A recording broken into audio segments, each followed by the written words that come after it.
충격적이게도 유럽의 의료계에 이런 일은 없었습니다. 복도에는 소독약 냄새와 커피 향이 섞여 있더군요. 한밤중 독일의 유명 병원장에게 걸려온 한 통의 전화.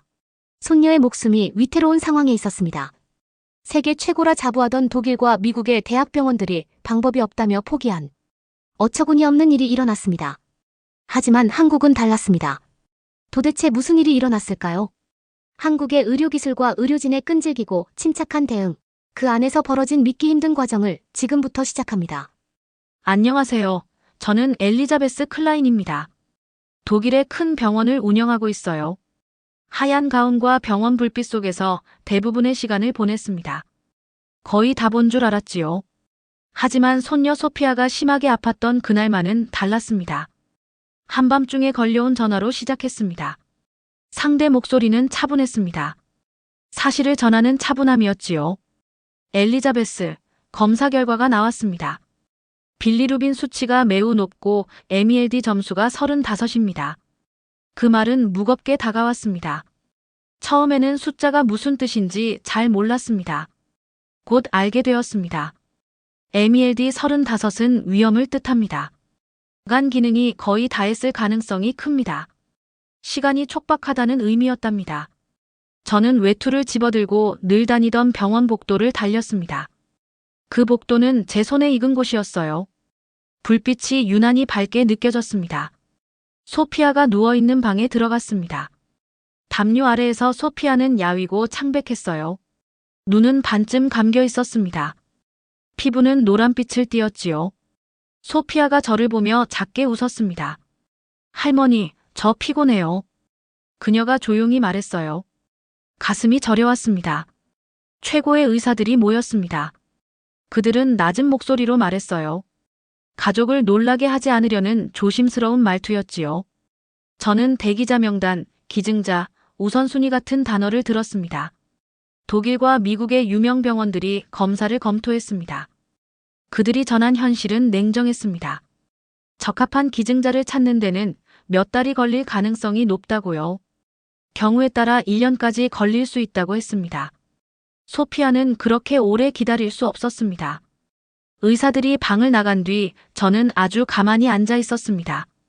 기계 소리가 잔잔하게 울리고 있더군요. 담요에서는 따뜻한 세탁물 냄새가 희미하게 났습니다. 손이 차가웠습니다. 젊은 의사 시절 침상 곁에서 보냈던 많은 밤들이 떠올랐습니다. 간호사가 이마에 손을 얹어주면 아이가 진정하던 날들 말입니다. 따뜻한 차 한 잔, 조용한 목소리, 잡아줄 손 같은 작은 것들이 떠올랐습니다. 어릴 적 병원에서 그 작은 것들이 제게도 큰 힘이 되었지요. 이제 저는 그 모든 작은 것들을 소피아에게 주고 싶었습니다. 가능한 모든 센터에 전화를 걸었습니다. 파리, 런던, 취리히, 비엔나, 제가 아는 모든 이름과 연락처를 동원했어요. 손가락이 마우스를 누르다 아플 만큼 전화를 하고 이메일을 썼습니다. 돌아오는 답은 비슷했습니다. 죄송합니다.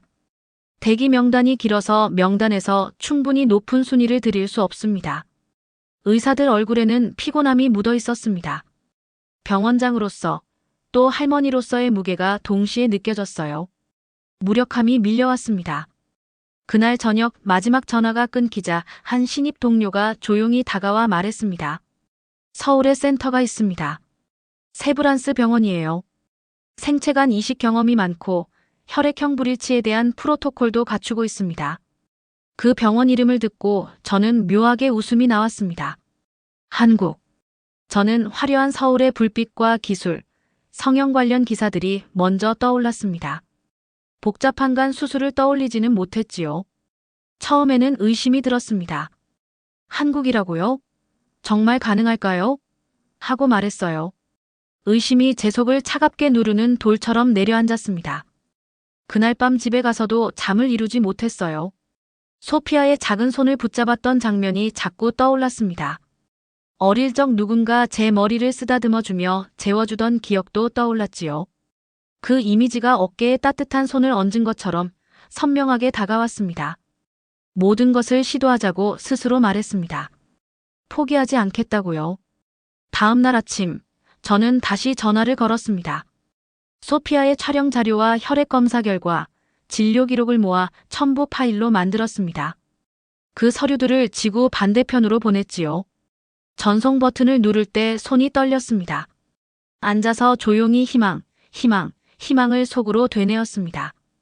그 말은 작았지만 제 안에서 점점 커졌습니다. 한국이 도와줄 수 있을지 저는 아직 확신하지 못했습니다. 다만 한 가지는 분명했습니다. 손녀가 기다리는 동안 가만히 있지 않겠다는 것.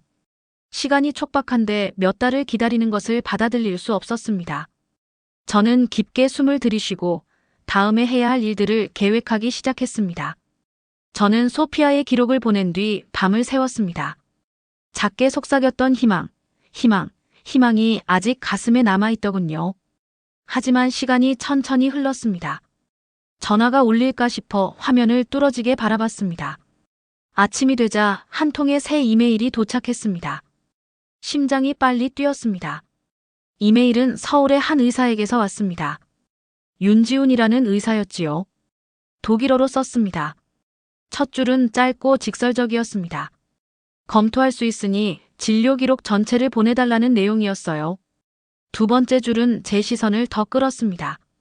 그들은 생체간 이식과 혈액형 불일치 프로토콜에 대한 경험이 있다는 말이었습니다. 저는 그 문장을 몇 번이나 다시 읽었습니다. 경험이 있다는 말은 가볍지 않았습니다. 실력이 있다는 증거였지요. 처음에는 긴장된 웃음이 나왔습니다. 한국이라니요. 저는 늘 기술과 성형 쪽을 떠올렸습니다. 멀리 수술을 위해 환자를 보낼 거라고는 생각해 본 적이 없었지요. 동료들도 이메일을 보고 어깨를 으쓱했습니다. 잘하긴 합니다라며 물음표를 담은 반응이었어요. 혈액형 불일치라는 말에는 위험성이 따른다고들 말했습니다. 조심해야 한다는 점은 제 교육이 늘 가르쳐준 바였습니다. 하지만 할머니인 저는 다른 것을 알고 있었습니다. 작은 가능성이 보이면 붙잡아야 한다는 것 말입니다. 윤 의사는 후속 질문에도 차분하게 답했습니다. 혈액형이 맞지 않는 기증자를 준비하는 과정을 쉽게 설명했어요. 수술 전 혈장 교환으로 위험한 항체를 제거한다고 했습니다. 면역 반응을 늦추는 약을 투여하고 수술 후에는 다양한 검사로 꼼꼼히 관찰한다고 적었지요. 그가 쓴 한 줄이 기억에 남습니다. 우리는 준비합니다. 보호합니다. 관찰합니다. 저는 그 문장을 소리내어 따라 말했습니다. 준비합니다. 보호합니다. 관찰합니다. 그 말은 간호사의 손길처럼 안정감을 주더군요. 수치도 왔습니다. 윤 의사는 그의 팀과 다른 한국 병원들이 매년 수백 건의 생체간 이식을 해왔고 수년 동안 혈액형 불일치 사례가 1000건이 넘는다고 적었습니다. 그 수치는 약속이 아니라 시행의 증거였습니다. 저는 연구 논문에서 수치를 본 적이 많습니다. 숫자만으로 위로가 오지는 않지만 그곳이 여러 번 해본 곳인지 한 번만 시도한 곳인지는 알려줍니다. 한국은 여러 번 해온 곳이었습니다. 그럼에도 의심은 남아 있었습니다. 비행 자체가 소피아에게 무리가 되면 어쩌나. 수술이 실패하면 어쩌나. 그런 만약의 목록이 주머니 속 조약돌처럼 길게 늘어났습니다. 남편에게 전화해 이메일 내용을 전하려 했습니다. 목소리가 떨렸지요. 그는 잠시 말이 없더니 조용히 말했습니다. 그러면 시도해야 합니다. 그 말은 두 단어였지만 두려움을 가르는 힘이 있었습니다. 우리는 병원 최고의 외과진과 윤리위원회를 불러 의견을 들었습니다. 아버지가 기증자가 될 경우의 검사, 수술 시간은 얼마나 걸리는지 같은 질문을 쏟아냈습니다. 윤 의사는 인내심 있게 하나씩 답해 주었습니다. 논문과 요약자료, 수술 장면이 담긴 짧은 영상도 보냈지요. 영상은 화려하지 않았습니다. 손과 메스, 흰 가운과 모니터가 보였습니다. 평범한 장면들이 거대한 일을 만들어가는 모습이었어요. 수술실에서 간호사가 환자 이마에 따뜻한 천을 올려주는 장면을 보고 저는 어린 시절 저를 달래주던 간호사가 떠올랐습니다. 돌봄이라는 단어가 오래도록 남더군요. 며칠간 검사를 거치자 제 안의 불안은 조금씩 잦아들었습니다. 의심이 완전히 사라지지는 않았습니다. 그러나 서울의 낯선 이들이 소피아를 돌봐줄 수 있다는 생각이 불가능하지 않게 느껴졌습니다. 윤 의사가 아버지가 건강하면 이식을 빠르게 잡을 수 있다고 했을 때 저는 움직일 준비가 된 기분이었습니다. 비행 계획을 세우기 시작했습니다. 의료 전용기와 필요한 장비 목록을 살폈습니다. 병원 행정 담당자는 전세기 비용이 수만 유로가 들 거라고 했습니다. 돈 문제가 아니라 속도가 관건이었습니다. 속도가 해답이었지요. 저는 지난번 국제 이송을 예약했던 사람에게 전화를 걸어 준비를 부탁했습니다. 전송 버튼을 누르기 전 한참 손가락이 망설였습니다. 결정한 날, 저는 소피아를 위해 작은 가방을 챙겼습니다. 그녀가 좋아하던 부드러운 스웨터, 어릴 적 사진 한 장, 그리고 첫 장에 희망과 돌봄이라는 두 단어를 적어둔 작은 수첩을 넣었습니다. 병원으로 가는 길에 그 수첩을 손에 쥐고 있었습니다. 두려움과 동시에 이상할 만큼 차분함이 있었습니다. 한국이 소피아를 구할 수 있을지 저는 아직 확신하지 못했습니다. 다만 한 가지는 분명했습니다. 세상이 기다리라고 말할 때도 때로는 멀리서 도움을 찾을 만큼 용감해야 한다는 사실입니다. 저는 걱정으로 피곤하고 초췌한 채로 서울에 도착했습니다. 비행기 문이 열리자 밤 공기가 달랐습니다. 더 시원하고 또렷한 기운이었어요. 공항에서 병원까지 긴 이동을 상상했었습니다. 막힌 길과 지연을 떠올렸지요. 틀렸습니다. 비행기가 멈추자 활주로 끝에 구급차가 기다리고 있었습니다. 마치 우리를 위해 그 자리에 있었던 것 같았어요. 믿기지 않았습니다. 5분 안에 들것을 밀어올려 소피아를 구급차로 옮겼습니다. 손을 너무 꽉 잡아 손마디가 아팠습니다. 가슴은 두근거렸습니다. 공항에서 병원까지 가는 길은 작지만 분명한 기적이었습니다. 차량들이 구급차 불빛을 보고 신속하고 정중하게 비켜주었습니다. 사람들은 혼란 없이 길가로 한 발 물러섰습니다. 운전자는 길을 깨끗하게 터주었는데 마치 모두가 연습이라도 한 듯 보였어요. 저는 구급차 운전사를 보며 존경심이 들었습니다. 비상 상황에 익숙하구나 하고 느꼈습니다. 세브란스 병원에 도착하자 이미 팀이 기다리고 있었습니다. 단정한 파란 수술복의 의사들과 침착한 표정의 간호사들이 현관에서 우리를 맞았습니다. 영어와 독일어, 그리고 약간의 한국어로 소통했습니다. 윤 박사님이 작고 침착한 모습으로 있었습니다. 센터장 이기영 박사님은 지도와 차트를 들고 계셨어요. 그들은 비누와 뜨거운 커피, 깨끗한 바닥 왁스 냄새가 섞인 복도를 안내해 주었습니다. 불빛이 바닥에 반사되며 곳곳이 생기로 가득했답니다. 소피아는 다시 여러 검사를 받았습니다. 빠른 혈액 채취와 스캔을 했어요. 기계 소리가 부드럽게 울리더니 답을 주었습니다. 그녀의 아버지는 다른 방에서 검사받았습니다. 고요했고 손을 가지런히 모으고 있었습니다. 그가 작은 방으로 들어가는 모습을 보며 저는 묵직한 용기가 가슴에 내려앉는 것을 느꼈습니다. 그는 기증에 동의했습니다.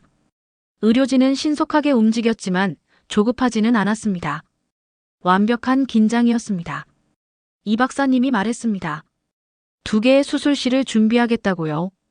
하나는 기증자용, 하나는 수혜자용입니다. 동시에 수술을 진행할 겁니다. 말투는 담담했고 분명했습니다. 팀은 하나의 유기체처럼 움직이기 시작했습니다. 간호사는 기구를 점검하고 마취과 의사는 장갑을 끼며 준비했습니다. 소독도구와 집게가 차곡차곡 정리되었지요.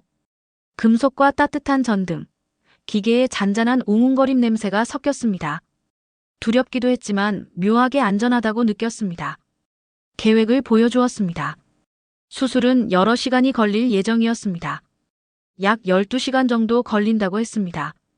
아버지부터 들어가간 일부간을 떼어내고 외과팀은 그 간을 다른 방으로 옮겼습니다. 이식팀이 소피아의 손상된 간을 떼어내고 건강한 조직으로 바꾸는 방식이었습니다. 사람으로 이루어진 정밀한 기계 같았어요. 신중했습니다. 옆에서 간호사가 몇 번이나 말했어요. 수술 전 윤 박사님은 혈액형 브리치 절차를 다시 설명했습니다. 위험한 항체를 낮추기 위해 혈장 교환을 하고 면역 반응을 억제하는 약을 투여한다고 했습니다. 수술 후에는 매시간 검사로 꼼꼼히 지켜본다고 덧붙였지요. 저는 그 말들이 안정적인 돌다리처럼 느껴졌습니다. 병원은 이전에 보지 못한 리듬으로 움직였습니다. 팀들은 낮은 목소리로 보고를 주고받았습니다. 간호사가 태블릿을 두드리며 이미지를 확인했습니다. 외과 의사들은 마스크를 쓰기 전 재빨리 이마를 맞대고 확인했습니다. 다른 환자 가족들은 밝은 병실 사이의 작은 대기 공간에 조용히 앉아 있었습니다. 모든 것이 질서정연했지만 차가운 느낌은 아니었습니다. 스틸 아래에 온기가 있었습니다. 간호사들이 소피아에게 건네는 말투, 기술자가 담요를 살짝 정리해주는 방식에서 부드러움이 묻어났어요. 시간을 물었습니다. 곧 시작한다고 했습니다. 여러 번 연습한 일이라고도 했지요. 그는 자랑하지 않았습니다. 사실만 말했습니다. 그들이 데려가자 저는 의자에 앉아 문이 닫히는 모습을 바라보았습니다. 복도가 갑자기 길게 느껴졌습니다. 팀은 하나의 시계처럼 움직였습니다. 수술은 이른 아침에 시작되었습니다. 저는 작은 대기실에 앉아 식은 종이컵 커피를 들고 있었습니다. 불빛이 너무 밝더군요. 벽시계 소리가 평소보다 크게 들렸습니다. 수술실 문을 들여다보며 외과의들이 드나들 때마다 가슴이 뛰었습니다. 의사들은 수술에 12시간이 걸릴 거라 말했습니다. 아주 오래 가만히 있어야 하는 시간이었지요. 저는 손을 접었다 폈습니다. 비행 전 한국 의사들이 했던 말을 속으로 되뇌었습니다.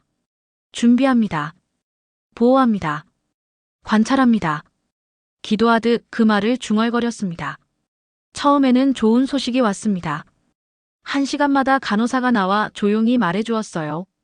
계획대로 진행되고 있습니다. 기증자 수술이 잘 되고 있습니다. 수혜자 수술도 잘 되고 있습니다. 저는 스스로 다짐하듯 마음속으로 같은 말을 되풀이했습니다. 그 말들이 시간이 느리게 가도록 도와주더군요. 그런데 8시간이 지났을 때 분위기가 달라졌습니다. 한 간호사가 전에 보지 못한 얼굴로 뛰어나오더군요. 눈이 크게 떠져 있었습니다. 합병증이 있습니다. 출혈이 있어요. 가슴이 조여오는 느낌이었습니다.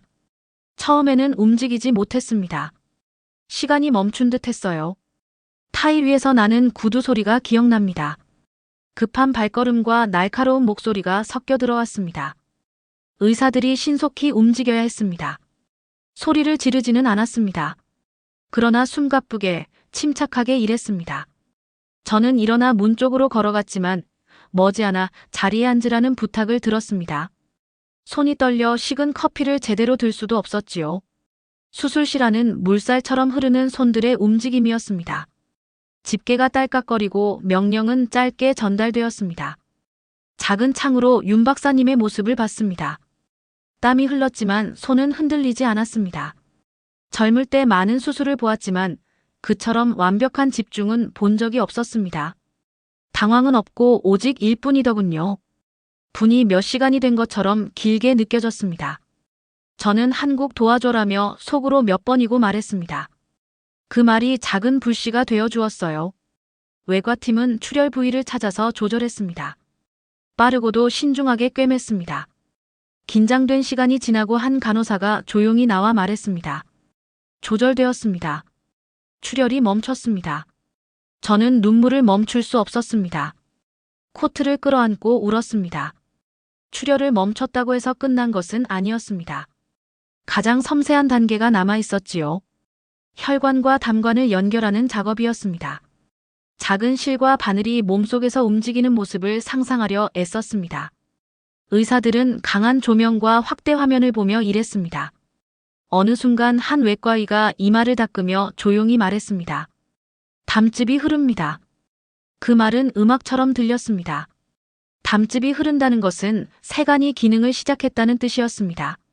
시간이 느리게 갔다가 어느새 빨라졌습니다. 모니터의 수치들이 올바른 방향으로 움직였습니다. 간호사들이 작은 사실들을 선물처럼 알려주었습니다. 맥박이 안정적입니다. 혈압이 안정적입니다. 세간의 기능이 보입니다. 그 말을 들을 때마다 몸이 조금씩 풀렸습니다. 11시간이 되었을 때 수술팀 중 한 명이 문을 열고 피곤한 미소를 지었습니다. 수술이 끝났습니다. 세간 상태가 좋습니다. 회복실로 옮겼습니다.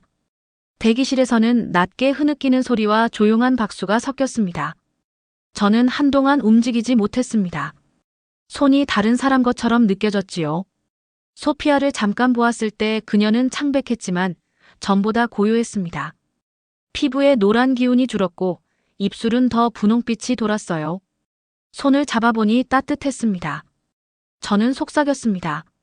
해냈구나. 간호사들이 손을 감싸고 휴식을 권했습니다. 가장 위험한 시기는 아직 끝나지 않았습니다. 첫 48시간이 진짜 시험이라고 했습니다. 48시간, 저는 그 말을 되뇌었습니다. 유리 너머로 모니터를 바라보며 저는 간호사들이 지키는 모습을 지켜보았습니다. 그들은 매시간 혈액 검사를 확인하고 약을 조절했습니다. 팀은 한시도 자리를 비우지 않았습니다. 그러면서 저는 생각했습니다. 한국의 팀이 그녀를 지켜주고 있구나. 그 생각은 조용한 회복실 안에서 사실처럼 다가왔습니다. 밤은 기계 소리로 길고 밝게 흘렀습니다. 그때 작고 사소한 것들의 의미를 배웠습니다. 모니터의 일정한 비프 소리, 간호사의 조용한 발걸음, 그리고 의사가 가족의 어깨에 올린 손길. 그 작은 일들이 반복되며 기적을 지켜주더군요. 저는 수술 후 병실이 더 부드럽게 느껴졌습니다. 밝은 조명은 그대로였지만 작은 행동들이 가득한 고요가 있었지요. 간호사들이 파도처럼 드나들었습니다.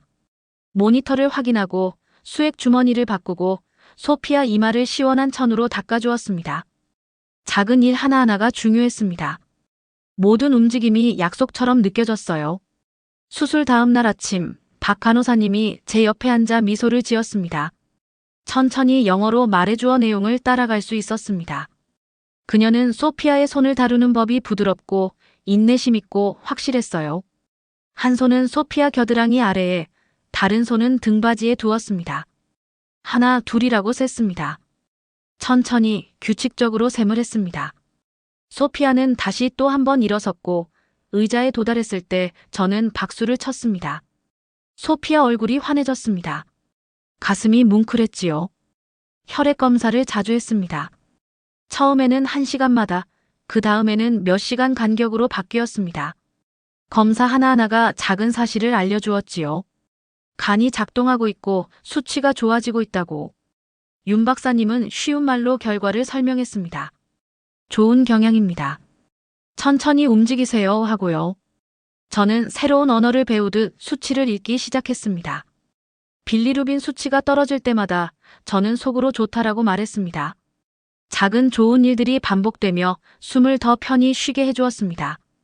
병원 음식도 놀라웠습니다. 병원 음식은 밍밍할 거라 생각했는데 부드러운 국이 따뜻한 냄새를 풍겼습니다.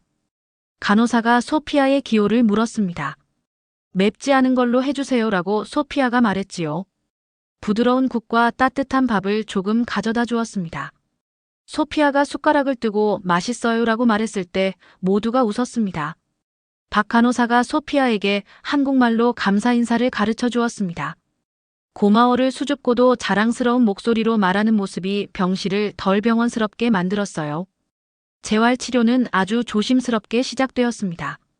치료사가 작은 의자와 스트랩을 들고 들어와 호흡 운동과 간단한 다리 동작을 가르쳤습니다. 들숨, 날숨 발을 들어 올리고 내려놓으세요 같은 명령이었습니다. 소피아는 작지만 용감하게 따라 했습니다. 작은 운동 하나하나가 그녀를 더 강하게 만들어 주었습니다. 정말 잘했어요. 수고했어요. 같은 말들이 부드럽고 격려로 가득했지요. 독일에서 보던 차가운 임상적 어투와는 달랐습니다.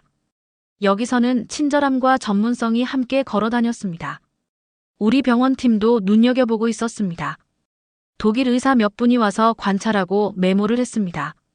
간호팀이 튜브를 확인하고 약을 조절하면서도 소피아를 웃게 하려 농담을 건네는 모습을 보고 그들은 놀라운 표정을 지었습니다.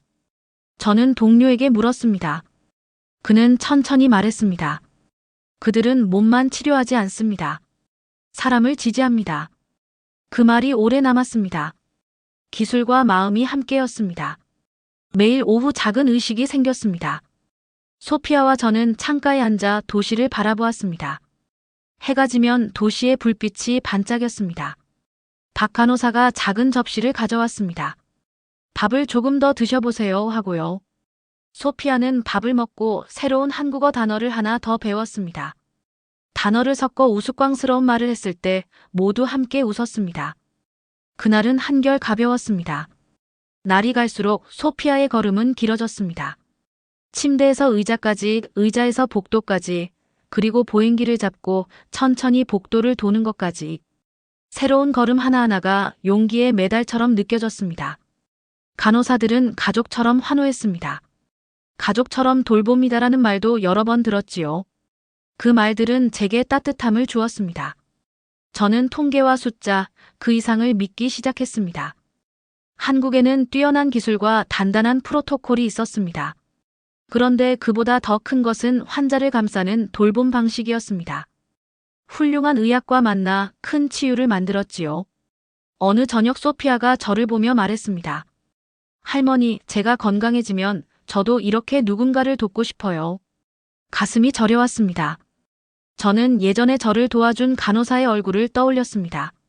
작은 친절이 제 인생을 바꿨듯 이제는 소피아의 삶을 바꾸고 있었습니다. 저는 그녀의 손을 잡고 말했습니다. 그러면 그렇게 될 거야. 우리는 웃었습니다. 저는 소피아가 힘을 되찾을수록 제 안에서 뭔가 달라지는 것을 느꼈습니다. 몇 주 동안 가슴을 짓누르던 어두운 걱정이 조금씩 풀리더군요. 날마다 걷는 모습이 더 안정될 때마다 저도 새로운 용기가 자라는 걸 알았습니다. 긴 강을 건넌 뒤 하늘이 더 넓게 열린 것 같았습니다.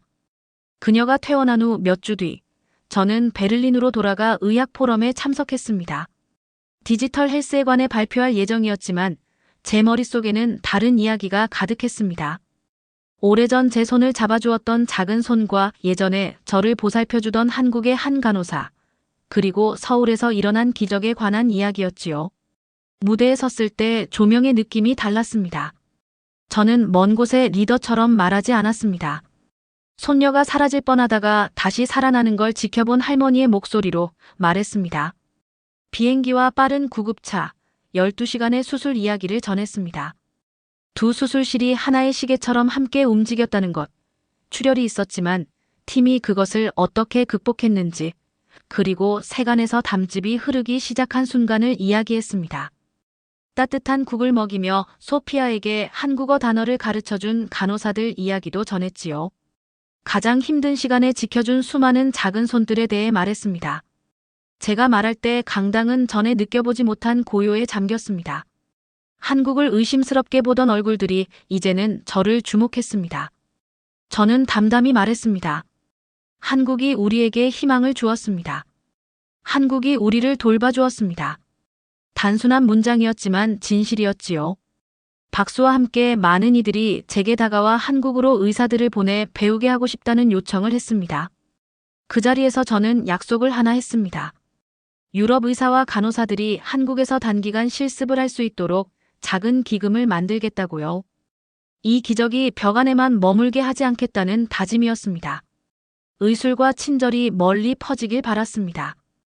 여러 나라 의사들을 서울로 불러 실습 위주의 교육을 시키고 다른 방법이 없을 때는 환자 일부를 한국으로 보낼 계획을 세웠습니다. 한국의 방법, 즉 세심한 준비와 정교한 면역치료, 수술 후 끈기 있는 관찰을 배우려는 목적이었습니다. 그 약속은 씨앗을 심는 일 같았습니다. 씨앗이 숲이 되려면 시간이 필요합니다. 하지만 씨앗을 심고 물을 주면 다른 사람들도 돌볼 것입니다. 처음 온 의사들은 놀라워했습니다. 한국의 수술실에 들어서자 팀이 마치 춤을 추듯 조용하고 정확하게 움직이는 모습을 보았지요. 혈장 교환과 정확한 약물 사용, 그리고 조심스럽지만 신속한 분위기를 목격했습니다. 준비하고 보호하고 지켜보는 법이었습니다.